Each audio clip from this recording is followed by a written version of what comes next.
Soy profesor de profesión, también de vocación, docente con 27 años de servicio, profesor de educación primaria, con estudios de segunda especialidad en psicopedagogía, con estudios de maestría en investigación y docencia universitaria y con estudios de doctorado en ciencias de la educación. Profesor de nivel primaria, egresado del Congreso Instituto Superior Pedagógico Sagrado Corazón de Jesús, y mis estudios de complementación académica y de nuevo grado los he realizado, los vengo realizando en la Universidad Nacional Pedro Ruiz Gallo. Chiclayano de nacimiento, de padres también chiclayanos, uno de ascendencia cajamarquina y otro de ascendencia argentina. ¿Cuál es el principal defecto que tiene la región? Bueno, la región tiene muchísimos defectos, muchísimas carencias, pero creo que la principal es que no tiene un norte, carece de una estrategia de largo plazo. Para decirlo más claro, tiene una carencia de visión estratégica, no sabemos hacia dónde marcha la región y por lo tanto sin una visión estratégica es imposible empezar a construir los cimientos que hagan posible la construcción de una región grande, próspera, inclusiva y de oportunidades para todos y para todas. ¿Qué hacer para combatir la delincuencia y la corrupción? Voy a empezar por el tema de la corrupción. Hasta hace unos 20 años atrás, antes de Fujimori, la corrupción era más una presencia de pequeños grupos de funcionarios, de gente que tenía alguna responsabilidad política o que tenían algo de poder político. La corrupción ha estado presente desde la época virreinal en el Perú.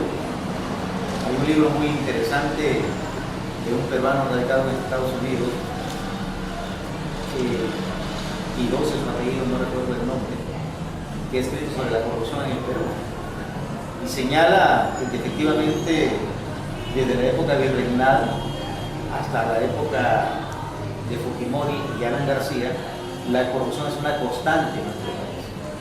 La diferencia entre lo que era la corrupción hace 20 años y ahora es que si antes, hace 20 años, la corrupción era de individuos, de pequeños grupos, ahora la corrupción es mafia. Y cuando nosotros pretendemos definir el concepto de mafia, nos estamos refiriendo que es un tejido que abarca diferentes sectores, desde el sector económico hasta el sector político, el sector judicial, el sector policial y mandos más pequeños, que son los operadores de las mafias.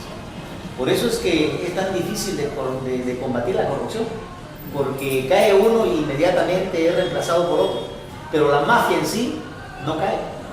Entonces lo que hay que hacer es que las mafias caigan, y para eso se necesita no solamente voluntad política, se requiere tener coraje, se requiere tener valentía y decisión, porque para eliminar la corrupción vas a tener que chocar con poderes económicos que están muy enquistados, están muy relacionados con la política y con el poder judicial. Un poder judicial que es permisible a la corrupción y que todos los casos de corrupción no se archivan. Si no, podemos hacer un recuento de los casos desde Alan García hasta el alcalde Beto Torres. Todo se archiva. Y de Acuña de igual manera, si no, veamos a Acuña bailando con la ¿cómo se llama? Con la que es de los fiscales. Los fiscales acá, no recuerdo su nombre, pero que es la máxima autoridad de los fiscales de la región. Y todo se archiva. Hay una permisividad de parte de las autoridades con la corrupción, y eso promueve, estimula la corrupción. Sobre el tema de la inseguridad, mire, el tema de la seguridad es un tema que nos compromete a todos los ciudadanos. Creer que el tema de la seguridad es un tema policial o es un tema de represión, me parece que el enfoque es errado. Podemos tener más policías en la calle y la corrupción y la delincuencia seguirá presente. Podemos tener más patrulleros inteligentes. Los patrulleros son inteligentes, ¿no es cierto? Pero la corrupción y la delincuencia seguirá adelante. Se pueden traer helicópteros, como plantean algunos políticos, para que vigilen las calles, pero siempre seguirá existiendo la inseguridad y la delincuencia. La delincuencia tiene que ver con las oportunidades. ¿Cómo hacemos para que las políticas desde el gobierno central, regional y local generen oportunidades de desarrollo y de trabajo de los jóvenes? ¿Cómo hacemos para que la educación se convierta en el instrumento fundamental para combatir la delincuencia? ¿Cómo hacemos para que la cultura, que los políticos se han olvidado de ella, sea un instrumento que permita que los jóvenes, los adolescentes, vean por ahí un camino para desarrollar sus potencialidades? ¿Cómo hacemos para crear espacios de esparcimiento? ¿Cómo hacemos para hacer teatro, música, danza? Lo único que cambia la cultura, lo único que cambia la conducta y el comportamiento de la gente es la cultura. Ni la represión, ni las leyes más fuertes cambian el comportamiento de las personas. Está demostrado además de que por muy severas que sean las sanciones, estas no modifican en absoluto el comportamiento del delincuente. En algunos países, justamente ese es el razonamiento de por qué se pide la abolición de la pena de muerte. Porque en los países donde existe la pena de muerte, la criminalidad no ha disminuido. Es decir, las penas, por muy severas que sean, no intimidan al delincuente. Lo único que hace disminuir la delincuencia es la cultura. Pero para eso hay que empezar de abajo, ¿no es cierto?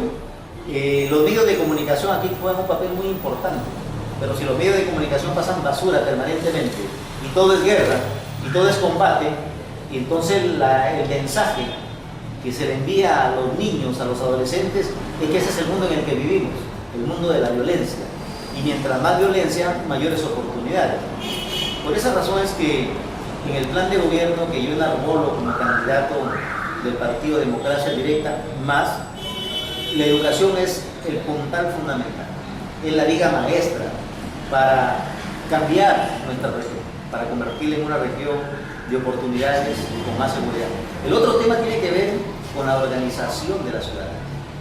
¿Cómo hacemos para que los ciudadanos se organicen y participen en la seguridad ciudadana? Hay una serie de mecanismos para hacerlo, organizarlo por cuadras, haber mecanismos rápidos de comunicación con la policía, con los bomberos, serenatos, etcétera, etcétera, pero que la población se empodere del tema de la seguridad.